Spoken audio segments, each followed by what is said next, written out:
नमस्कार दोस्तों। तो हम लोग जा रहे हैं खिचड़ी स्पेशल गाना गाने। बहुत अच्छा है खिचड़ी का ये गीत, आप लोग जरूर सुनिएगा। आने वाला है ना खिचड़ी।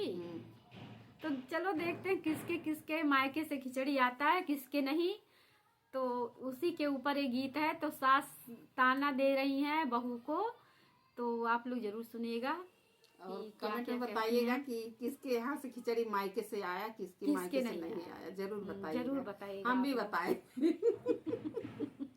हम भी बताएंगे आएगा कि नहीं। अभी तो नहीं आया है।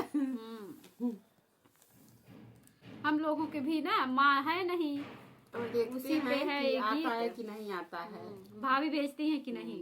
अभी तक तो आता था, अब की बार देखना है आएगा कि नहीं आएगा। मैया के प्यारी बिटियावा भैया के रहिया जो है, भैया के रहिया जो भाइयो। मैया के प्यारी बिटियावा भैया के रहिया जो है, भैया के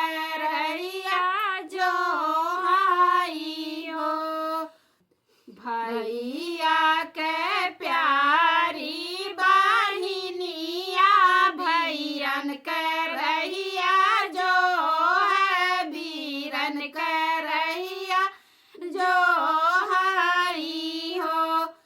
बहिनी आई गई न माघ महीनावा खिचड़िया नाचे कान, खिचड़िया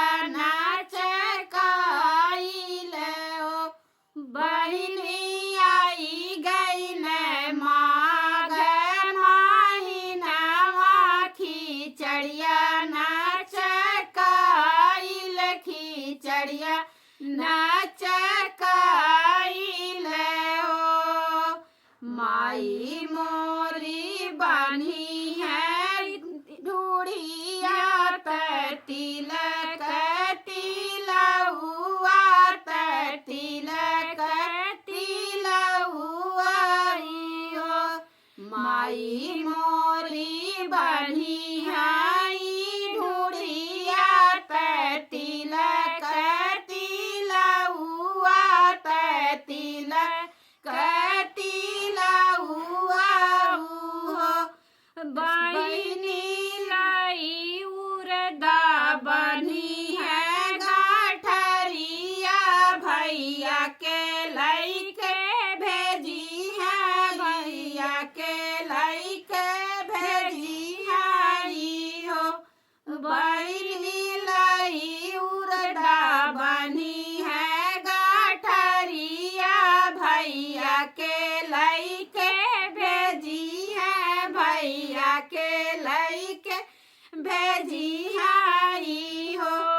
माचिया ही बैठी है सासू बीरा है, बोलिया बोला बीरा है, बोलिया बोला हो।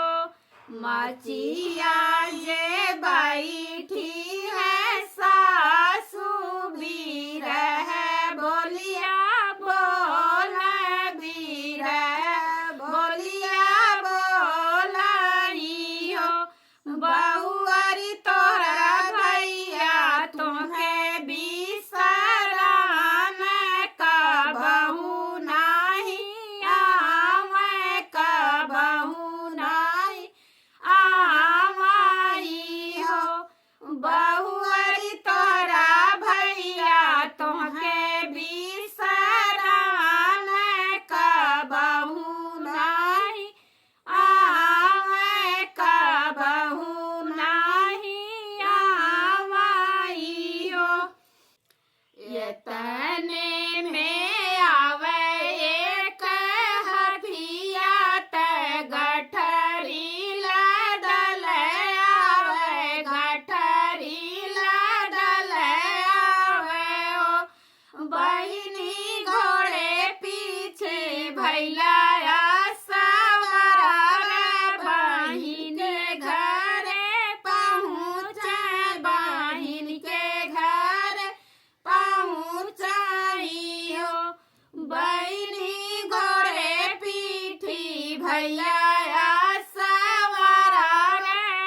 खिचड़िया